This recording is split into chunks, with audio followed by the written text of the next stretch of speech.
Fala galera, tudo bem com vocês? Eu sou o Dimes, professor de Biologia, e vou trabalhar com vocês hoje o módulo 3 da frente 3 do nosso caderno, módulo a respeito das pteridófitas heterosporadas e evolução vegetal. Maravilha? O que a gente tem que saber a respeito dos vegetais terrestres? Primeiro, esses vegetais eles vêm de um ancestral comum das algas, ou seja, eles vêm do ambiente aquático para o ambiente terrestre. Ou seja, no meio do caminho surgiram novidades evolutivas que vão fazer com que a vida no ambiente terrestre seja possível. Pensa só, no ambiente aquático eles não tinham que se preocupar com a perda de água, agora no ambiente terrestre sim. Ok? Mas aqui estão listadas as principais características dos vegetais no ambiente terrestre. Repara aí. Embrião matrotrófico, o que significa isso? Significa que o embrião agora vai se desenvolver dentro do arquegônio da planta-mãe. Ou seja, ele vai ficar o tempo todo dentro dessa planta-mãe, ok?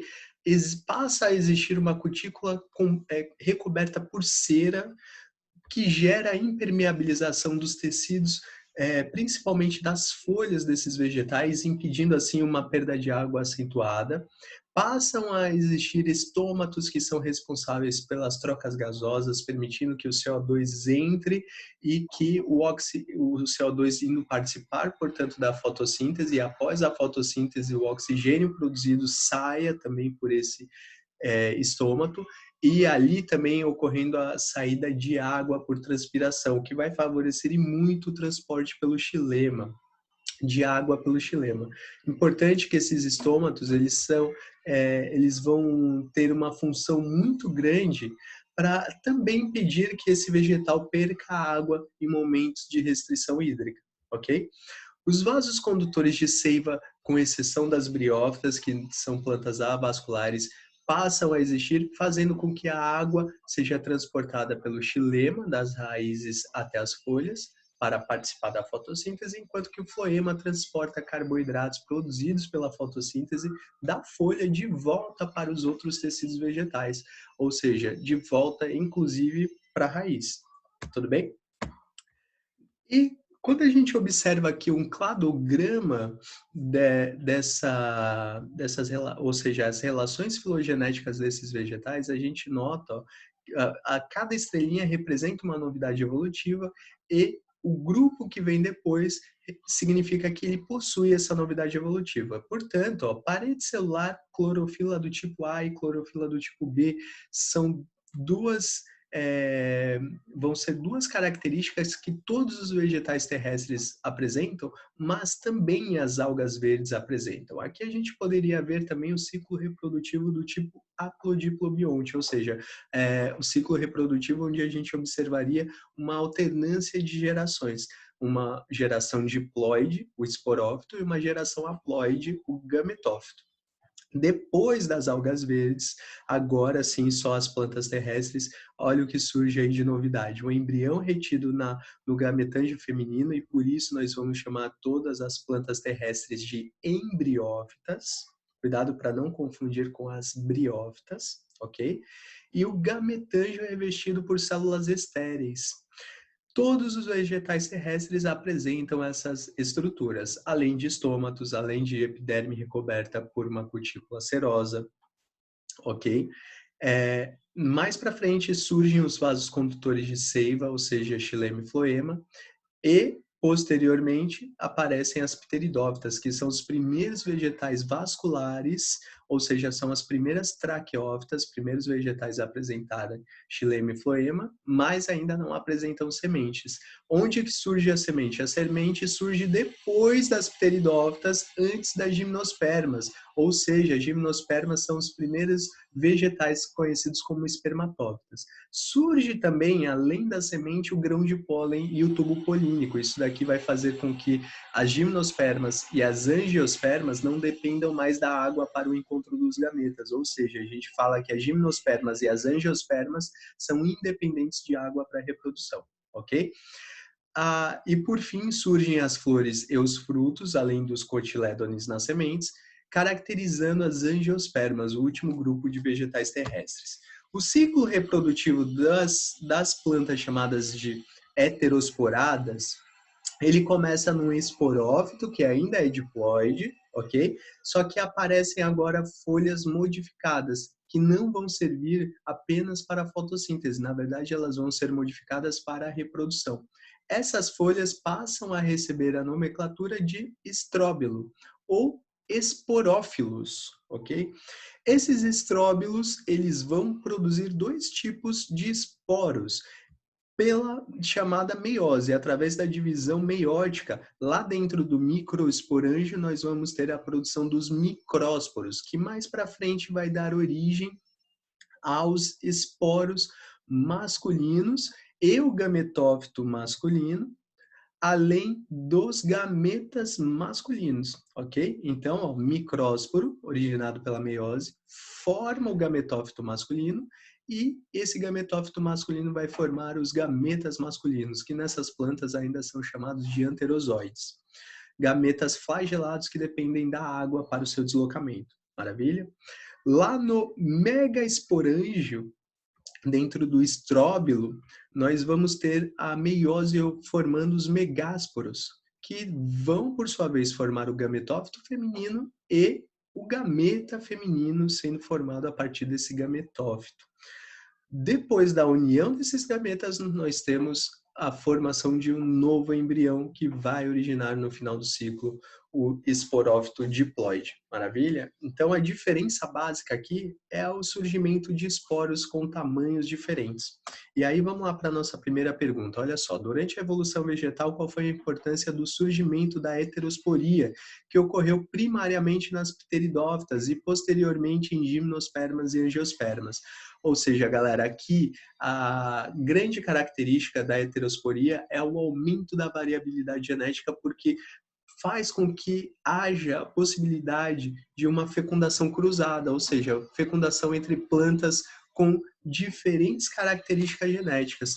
Então, ó, a resposta esperada, ela deveria conter: a heterosporia representa o aparecimento de dois tipos de esporos, os micrósporos e os megásporos, ou macrósporos, que germinam produzindo gametófitos dioicos, ou seja, com sexos separados. Tal fenômeno acarretou no favorecimento da fecundação cruzada e aumento na variação genética das espécies. Ok? Próxima questão. Agora aparecendo um cladograma, como aquele que a gente viu anteriormente. Repara aí, assinale a alternativa em que ocorre a correspondência dos números ao surgimento de estruturas no decorrer da evolução das plantas. Então, cada número aqui, galera, está indicando aquelas novidades evolutivas. Repara que o número ele vem antes do grupo que apresenta aquela determinada novidade. Então, o número 1, briófita vai ter, pteridófita vai ter, gimnosperma vai ter, angiosperma vai ter. O número 2, como aparece depois da formação das briófitas, só quem vem depois tem. Então, ó, pteridófitas tem, gimnospermas tem, angiospermas tem, ok? E ele estava te perguntando sobre cada uma dessas novidades. Então, repara aí, galera, as briófitas são as primeiras plantas a apresentarem um embrião retido dentro do gametângio feminino. Então, um poderia ser embrião, dois poderia se referir ao surgimento dos vasos condutores xilema e floema. Repara que briófita não tem xilema e floema, certo? 3 seria o surgimento da semente. Pteridófitas não tem semente, mas gimnospermas e angiospermas têm. E, por fim, flor e fruto aparecendo só no último grupo, no grupo das angiospermas. Portanto, alternativa A nessa questão. Maravilha? Terceira questão. Cladogramas são diagramas que indicam uma história comum entre espécies ou grupos de seres vivos. Os números 3 e 4 no cladograma apresentado abaixo correspondem respectivamente aos seguintes grupos vegetais. Então agora ele te deu as novidades evolutivas, repara aqui, vasos condutores de seiva, semente, flor e fruto, e quer que você indique quais são os grupos 1, 2, 3 e 4. Na verdade, só o grupo 3 e o grupo 4, referentes a quem apresenta essas novidades. Então, olha só, grupo 3 vem depois de semente, então significa que o grupo 3 e 4 tem semente. Grupo 4 é o único grupo que vem depois de flor e fruto, ou seja, só poderia ser aqui gimnosperma número 3 e 4 angiospermas. Maravilha? Letra A, portanto, a alternativa correta. Próxima questão, questão 4, de novo um cladograma. A imagem representa o processo de evolução das plantas e algumas de suas estruturas. Para o sucesso desse processo, a partir de um ancestral simples, os diferentes grupos vegetais desenvolveram estruturas adaptativas que lhes permitiram sobreviver em diferentes ambientes. Então, ele está te mostrando o grupo das plantas terrestres, as embriófitas, reino plant, e um ancestral comum chamado de alga verde ancestral. Aqui embaixo nós observamos as novidades evolutivas. E aí ele te pergunta, qual das estruturas adaptativas apresentadas contribuiu para uma maior diversidade genética? O grupo mais diversificado das plantas, galera, é o grupo das angiospermas. E por que que isso foi possível? Por conta principalmente do grão de pólen e da dispersão de sementes. O grão de pólen ele surge nas gimnospermas, mas a dispersão de sementes feita por animais nas angiospermas vai garantir um aumento da capacidade reprodutiva desses vegetais, ok? Além do transporte do grão de pólen nas angiospermas poder ocorrer através de vários agentes polinizadores diferentes, por exemplo, o vento, a água, animais como insetos, pássaros, morcegos, ok? E isso vai aumentar a variabilidade genética das populações. Então, ó, dentre as alternativas que ele te dá, vamos lá. As sementes aladas que favoreceram a dispersão aérea. Os arquegônios que protegem o embrião multicelular. Arquegônio que protege o embrião multicelular aparece nas briófitas, galera. Não lá nas gimnospermas ou angiospermas. Letra C. Os grãos de pólen que garantem a polinização cruzada. É essa daí, né? A alternativa correta tinha que ser letra C.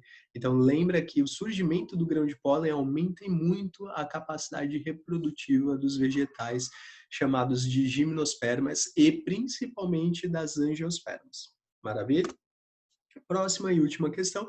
Atualmente, as relações filogenéticas, parentesco entre os seres vivos, são representados graficamente por meio de diagramas conhecidos como cladogramas.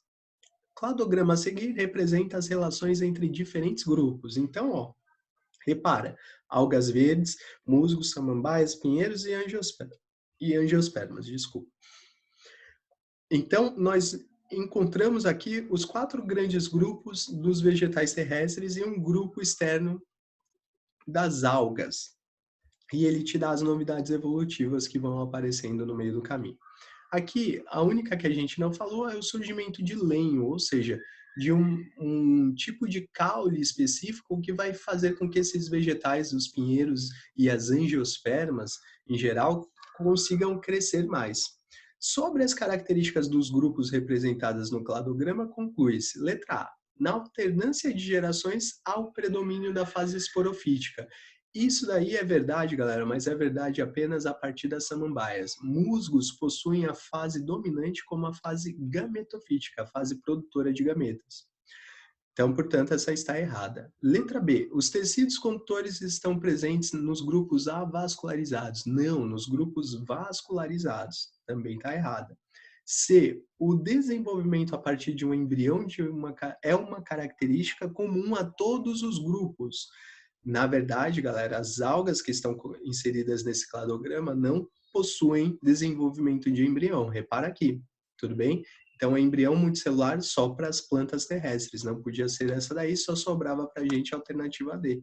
E é essa daí mesmo. Dá uma olhada comigo. A presença de tegumento que reveste e protege o óvulo é comum aos pinheiros e às angiospermas. Verdade, galera. Tegumento é a parte mais externa da semente, formada a partir do desenvolvimento do óvulo. E quem que apresenta óvulo? Os vegetais que apresentam sementes. Pinheiros e angiospermas. Maravilha? Muito obrigado pela sua atenção. Espero que eu possa ter ajudado você nesse nosso módulo. Valeu, um abraço e até a nossa próxima aula.